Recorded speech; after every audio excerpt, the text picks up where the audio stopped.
the last bit which is left out in GOC is a type of cleavage. How does a covalent bond cleave? Cleavage is also called as fission. What we can call fission. Okay. Other than that, we need to consider about reactive intermediates and as well as type of, or we can say that the reagent which are going to attack on the organic molecule. What are those types? Let us see one by one. Okay. So let us move to first one, types of cleavage. There are two types of cleavage are there. One is called as homolytic cleavage. What the homolytic cleavage? Another is what, tell me? Heterolytic cleavage. Heterolytic cleavage. Homolytic cleavage is also called as homolysis. Heterolytic cleavage is also called as heterolysis. One thing you need to observe that in a covalent bond, like A and B are covalently bonded. Two possibilities are there.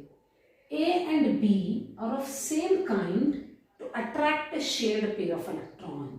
In such cases, A will get one electron, B will get one electron, which leads to the formation of A with one electron, B with one electron, leads to the formation of what, tell me? Free radicals. What? Free radicals. Free radicals are produced during a fission of covalent bond. Both the atom will take away one electron. Whereas, in case of heterolytic fission, in case of what I said, in case of homolytic fission, free radicals are going to be generated. Whereas, in case of heterolytic fission, what happened? One atom will take away both the electron, like A with B. B may be more electronegative. Chances are there, A may also be more electronegative. Whoever are more electronegative, they will take up both the electron. Both the electrons are taken up by B, which leads to the formation of cation and anion. Cation and anion.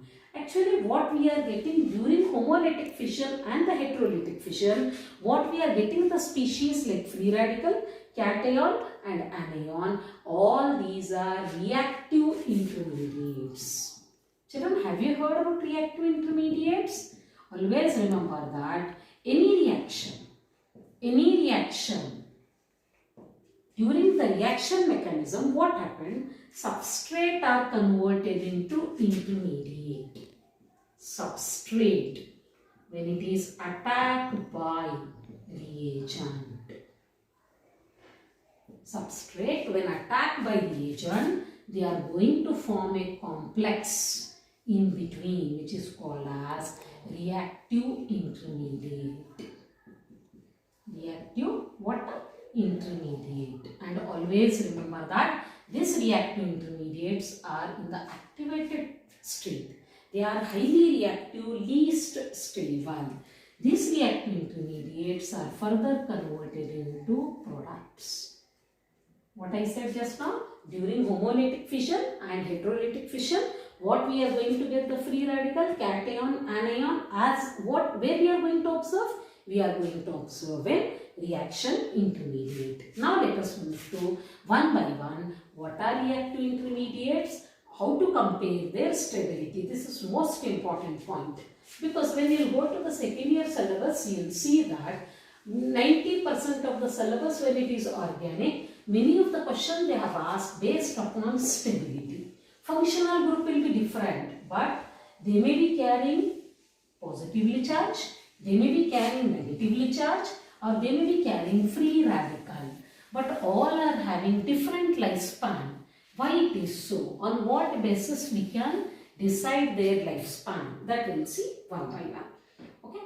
So let us move to reactive intermediates. What are reactive intermediates? There are actually many reactive intermediates are there, like carbocation, like carbanion, carbon free radical,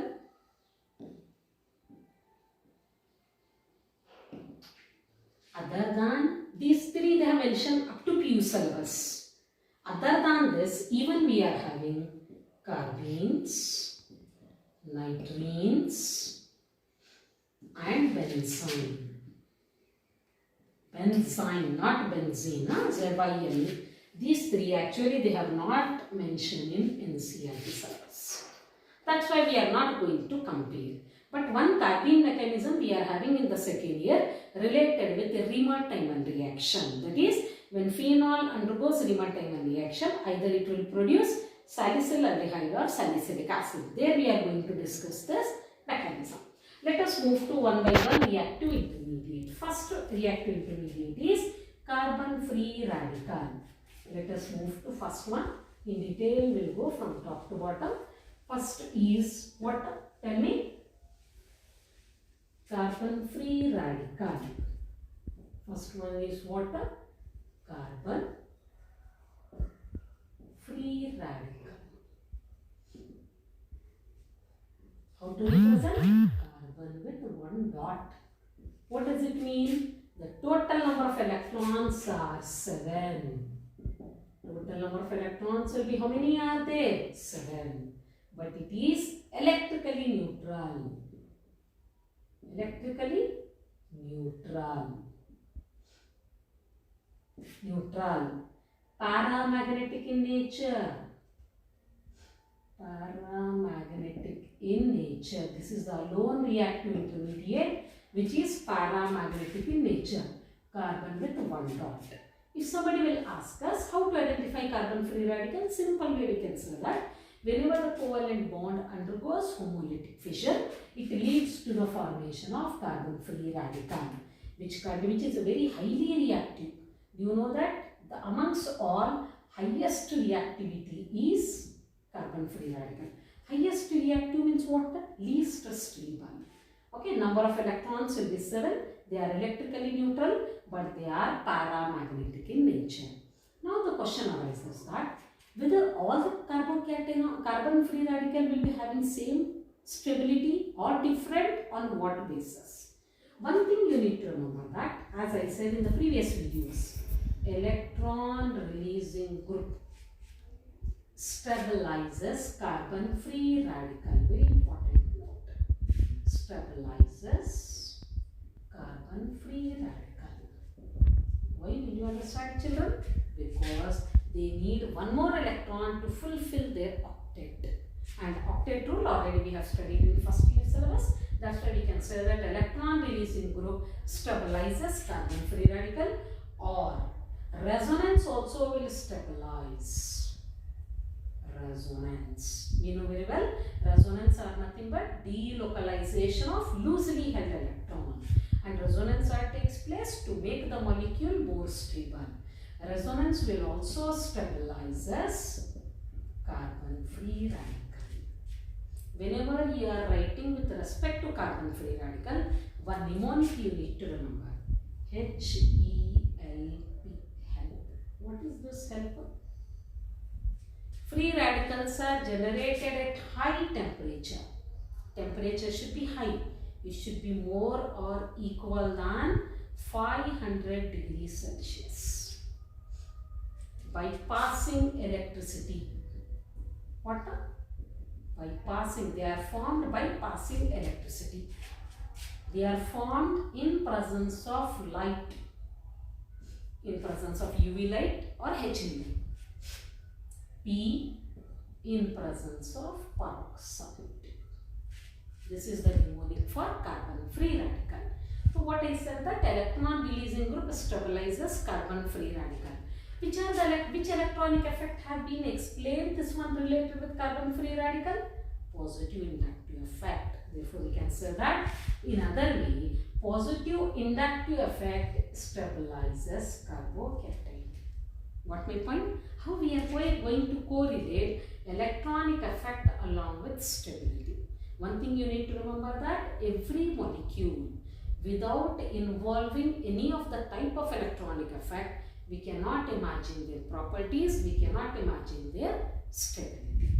Now, if the carbon-free radical, depending upon number of hydrogen atoms, They are classified as primary, secondary and tertiary. Let us move to their classification. Okay. Classification. Let us move to what? Classification. Classification of carbon-free radical. Carbon-free radical with 2 or 3 hydrogen atom. They may be containing 3 hydrogen atom. They may be containing 2 hydrogen atom. They may be containing 1 hydrogen atom. Means remaining will be what? R. And we know very well that all these are our what? Alkyl group. Same way, all may be alkyl. All may be alkyl group. When carbon-free radical links with no hydrogen, only alkyl groups are present, they are called as tertiary carbon-free radical. When they contain 1 hydrogen, they are called as secondary. When they contain only 1 hydrogen, when they contain 2 hydrogen or 3 hydrogen, they are called as primary. They are called as what? Primary. As I said that all these are our alkyl group. Alkyl groups are electron releasing group, stabilizes carbon-free radical. Just now 1 minute back I said. So which will be more stable? Tell me. Tertiary than secondary than primary. Okay. Another important point you need to remember that one more, as I said, that they are stabilized by resonance. Not only by positive inductive effect, even they are stabilized by resonance. Have you solved any previous question papers? Okay. So listen here. In the previous question papers, many times they have asked related with the resonance spell, related with the tertiary, secondary, primary and all. That we'll see one by one. If carbon-free radicals link with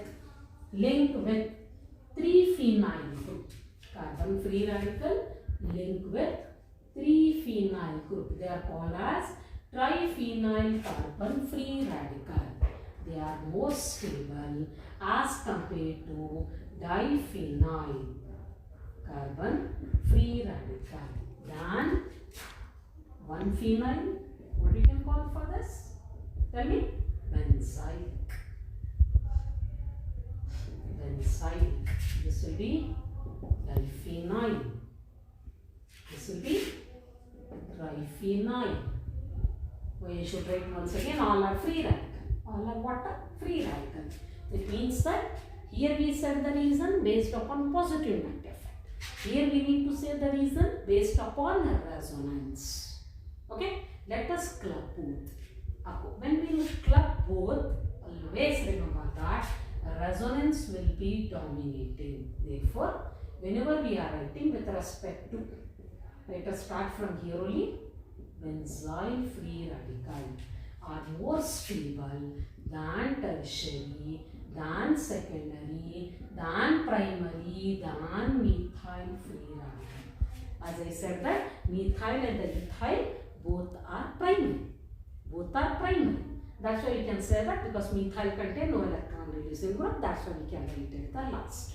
So here more are the resonance. Now the question arises that if I am going to compare with allylic, benzylic are more stable than allylic. What is this allylic? Allylic, carbon-free radical links to sp2 hybridized carbon atom. They are called as allylic. Than tertiary, than secondary, than primary, than methyl. Carbon-free radical also sp2 hybridized. So we can say that based upon positive inductive effect, based upon resonance, or by combining all, we can make one final conclusion that triphenyl is more stable than diphenyl, than benzyl, than allyl, than tertiary, than secondary, than primary and methyl free radical. Methyl free radical is planar in structure. We can say that they are sp2 hybridized. Now you may ask the question that where we are going to get the free radical. Have you remembered some of the examples which we have discussed in our class? The first example is chlorination or simple way halogenation of alkene. Halogenation of water, alkanes. Wherever the alkanes undergoes halogenation, free radicals are going to be generated. And the second example is Wood's reaction. Have you remembered? When 2 moles of alkyl halide treated with sodium in triether, they are going to produce higher alkene. And the third most important example is Kolb's electrolysis. Kolb's electrolysis. These are many examples are there, but we need to concentrate, as I said earlier, that example which they are mentioned in NCERT book. These are the examples are there where we are going to get